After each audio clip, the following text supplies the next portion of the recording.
fexe l'islam boobu foog naa am na benn séquence bu ñëwee télé bi benn gën a koy ñaaw. ndax dañuy tax war a dégg mooy taalibe yi ñu wane. ñuy xool ay carte UNICEF ñu naan UNICEF aide les daara aide l'UNICEF. waaw foog naa loolu daal julli bi dañ ci gërëm. déedéet gis nga réew mi dañuy nelaw réew mi xaw ma dañuy nelaw xaw ma diine leen jaralul dara gis nga bi ñu fi dee théâtre nga xaw ma bay tudd ci élimaan yi. waaw di leen dal. keroog distribution du prix xaw ma ban école la woon ma ne leen man day seen réaction boobu ñuy def maanaam di naqar loolu ñuy wax élimaan yi di ci xuloo di wane ne lu ñaaw la te lu warula am la te tooñ la te dara du ci dëgg ma ne am na wet bu ma neex na ma naqari na ma. waaye leen li ma neexe mooy ñii koy def liñ ci di jubluñ ci dara du saboté l'islam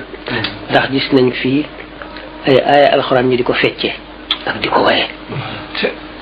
gis nañ ko fi ñu di ko def dara gën a koo garaaw waaw ma ne leen bi yoon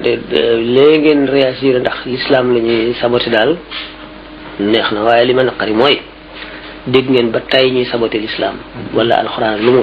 waaye yii nag dañ leen a tudd yéen nga xam ne ci seen kaw lañu dal ngeen soog a réagir kon yéen l'islam taxul ngeen réagir seen bopp ngeen di défendre seen bopp tax ngeen réagir loolu mooy li ma ci naqari